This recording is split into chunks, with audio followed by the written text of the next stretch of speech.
TopMedTalk. Welcome to TopMedTalk. We are here in Chicago at the Society of Cardiovascular Anesthesiology 41st annual meeting. I'm Desiree Chappell, host and managing editor of TopMedTalk, and I'm joined by Monty Mythen, editor-in-chief. Hello, Monty. Hey, Desiree.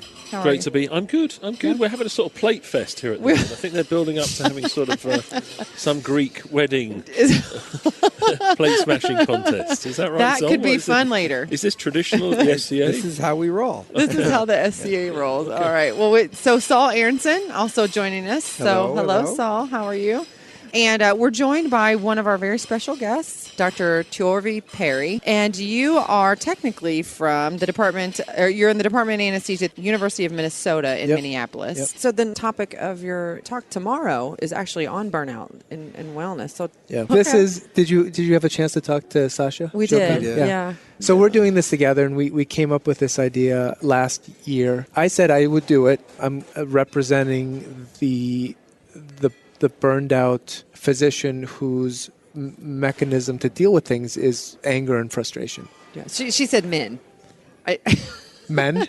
That's the way men deal with it. That's the way men deal with burnout. I don't know. Well, I mean, She was quite binary about that. Yeah. I sympathise with it, but I think that we're all on a spectrum of our masculinity absolutely. and femininity. Yeah.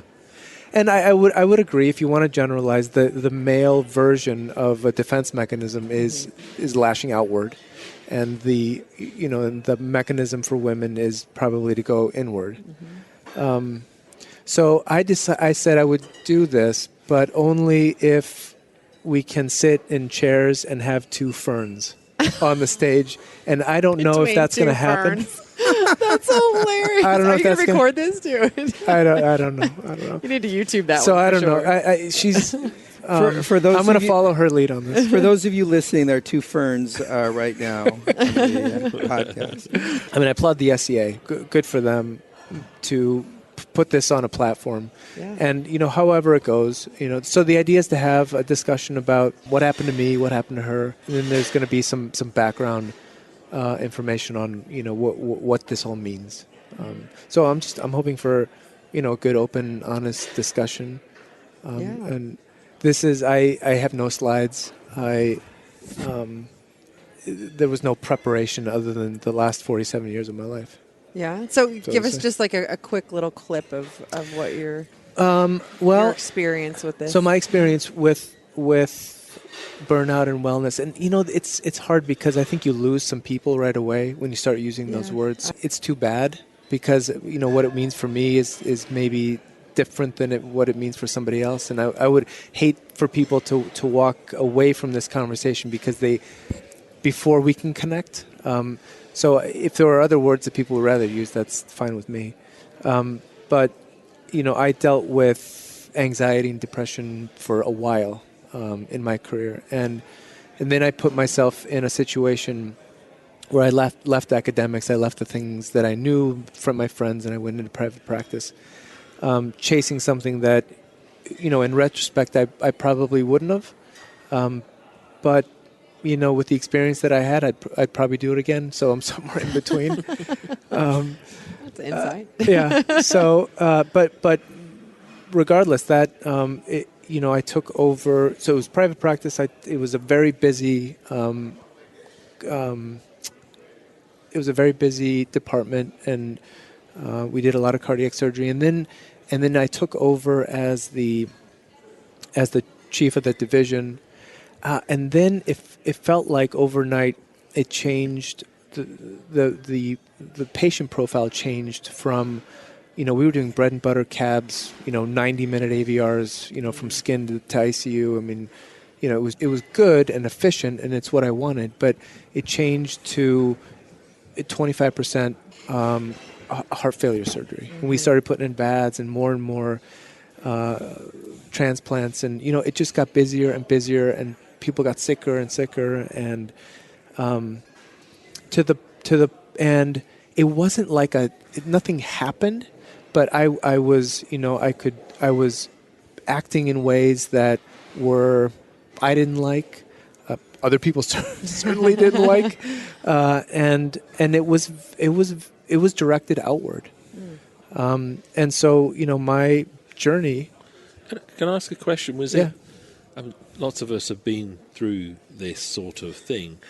Was it how hard you were working, or were you questioning the value of the work you were doing for some people? It's such an insightful question, because it's not the amount of work. It's not the hours I'm putting in.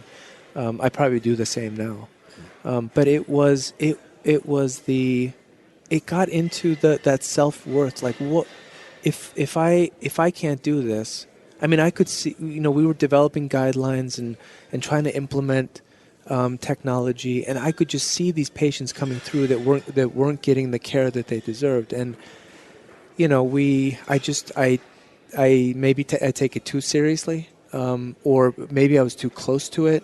I just wasn't able to objectify it, and so I took it. I internalized all of it, and now you're living in a chronic state of shamefulness and fear, and the way I pushed away from that was to push people away. And so, so I isolated. I don't think my family liked me very much at the time, and my colleagues, and I own that and I accept that, and But that was part of the journey that now allows me to see things in a different way and appreciate the things that I do. And it was almost a recommitment to medicine after I came back. Do you think, by the way, thank you, very moving personal story and reflection. Yeah.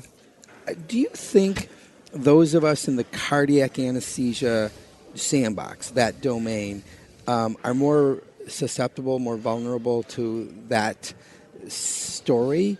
And I say that maybe it's self-serving, maybe it's inappropriately distorted, but what we do is hard, just hard from the context of what you just described. Do you think it's fair to say that there's a greater risk of a cardiac anesthesiologist moreover than a non-cardiac anesthesiologist for that scenario? Yeah, I mean, it feels like it. I think so. Monty, do you think so? I think possibly, yeah. That it's worse for cardiac anesthesia. Is that what you're saying? I feel a little uneasy saying this because it is so self-serving, but everybody works harder than everybody else. That's you start with that truth that I work harder than you, and you work harder than Monty, and Monty works harder than Desiree. And once we all establish that as a fact, we can get along because everybody works harder than everybody else.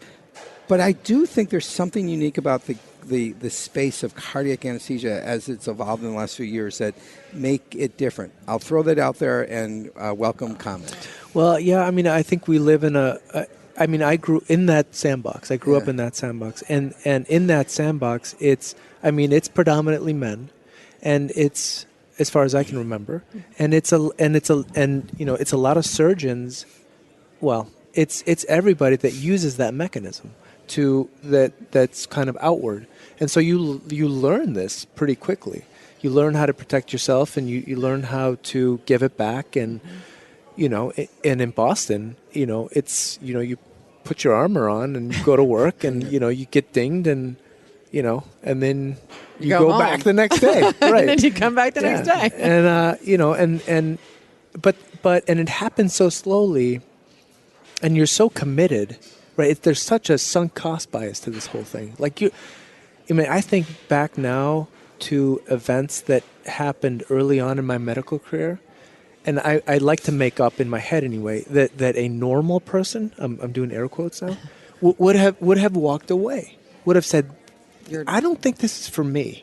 Yeah. But I didn't, right? Because I the hours that I had put in, and the energy that I had expended, and the commitments that I had made, it just wasn't going to work to walk away. And so what do you do?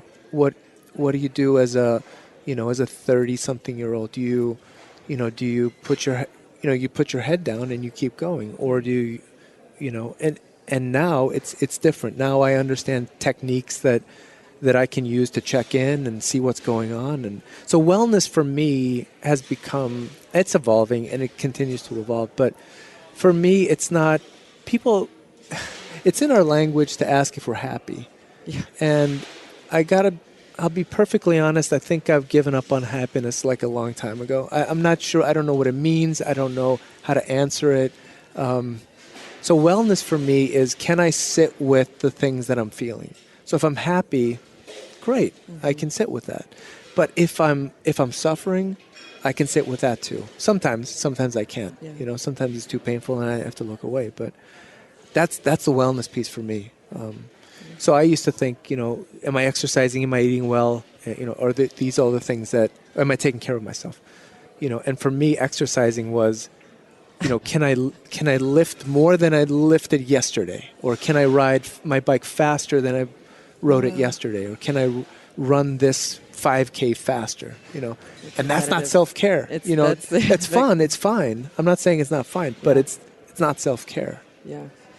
What do you think, Monty? Is the cardiothoracic thing, you mentioned there's a lot of men around. A lot of behaviour patterns, is it machismo? Is it kind of, guerrilla stuff? I grew up, around Larry Cohn. It doesn't get much worse than that. A wonderful surgeon, but I was going to say, I don't know him, but I can only imagine. But the stuff, the stuff he says is just, it's.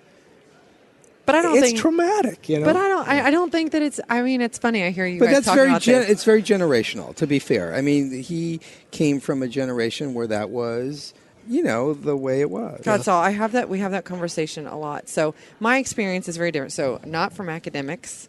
I've been in a community hospital as a CRNA for 10 years doing hearts the whole time. Totally know the man thing. Totally know the, dealing with putting your armor on every day and just dealing with it and having to give it back. But I also, I have not dedicated to, I didn't do only hearts. I did everything else in the OR every day. And I think burnout is ubiquitous. And I think it's because our jobs are hard. In healthcare, I think it's all over. And, you're talking about cardiac anesthesiology. Maybe you're just compared to other anesthesiologists or compared to other physicians. But, work a day as a nurse on the floor with 20 patients trying to get them all out, and people are screaming at you saying you're not doing a good job and you have to wipe a couple more butts. Like, there's some serious burnout when it comes to that. And so is it worse than anybody else? I don't know, but. Well, I think the attrition rates are disturbingly high. So I think for there's cardiac a lot anesthesia. In medicine, in the broadest sense, and I don't mean medicine that by being doctor-physician medicine. Okay. I think in healthcare delivery, for sure. In an acute hospital setting, the attrition rates appear to be disturbingly high in many places. Mm-hmm. And I think we have to look seriously about that. We're in the health business. We're unhealthy in our behaviour patterns. We're unhealthy with regards to looking after ourselves, and therefore, by default, we're probably not doing the best medicine we could do. And I'm not sure that we are. We talk about putting our patients first, and I wonder about that. Yeah.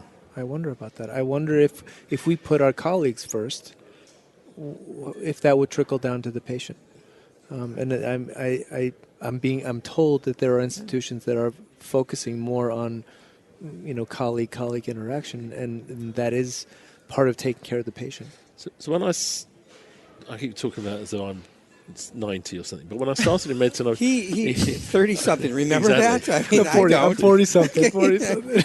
I should be so. In my very early years of medicine in the UK, we were at the sort of tail end of the post-Second World War, and a lot of military had been through, and we had doctors' messes. We had people looking after us the whole time. They would make sure that they worked as hard. We almost never went home, but when we were in-house, we were fed, we were watered. We had playrooms. It was kind of like you were well looked after. You were cared for. Mm-hmm. There was people caring for you. You had quite a lot of downtime, even though you were in-house a lot.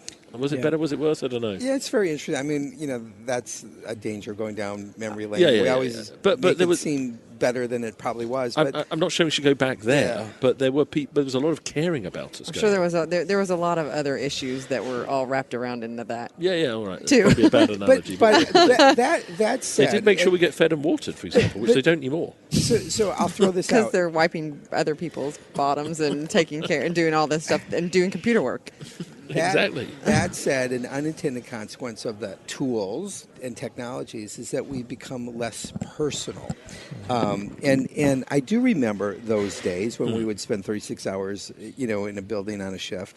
There was such a special camaraderie, and I know I'm making it sound more wonderful than it was, because at the time we were just tired and we were always sleep deprived. But we've lost that, and somewhere along the way, in our attempt to be better at what we do. I don't want to go back to 36 hours, but it was okay to allow people enough time to eat and drink and go to the lavatory, right, etc. And some places, that's what gets people down as well. They say, I'm just not getting... This is not humane. Right. It's not. It's true. It is so true. Some people listen and say, no, that's not true. That is true, isn't it? That you don't even have time to go to the bathroom. You don't have time to eat. And hydrate. And it takes you down after so long. I mean, just in where I've worked, if it's a busy day, there's nobody to get you out. Right. I mean, routinely you hear of people in anesthesia getting their lunch in like 10 minutes. Right. Eating between cases. They run to the case. They run Yeah. the cases. There's nobody to get them out to go to the bathroom. Right. I mean, that's just anesthesia. That's not the broad scope of everybody else that's working all day. Go Well, ahead. thank goodness we're shining a light on this. I don't think we will fix this, but thank goodness we're shining a light on this. We had a very interesting segue earlier when we were talking to Sasha about how industries figured this out. I love the Google analogy where, they have a gym on campus. They have a running track. They expect people to just have me time. Go to our sponsors, Edward Life Sciences, go to their campus. And all of that is in your face. There's a wellness center. There's people playing sport at lunchtime. It's great to see.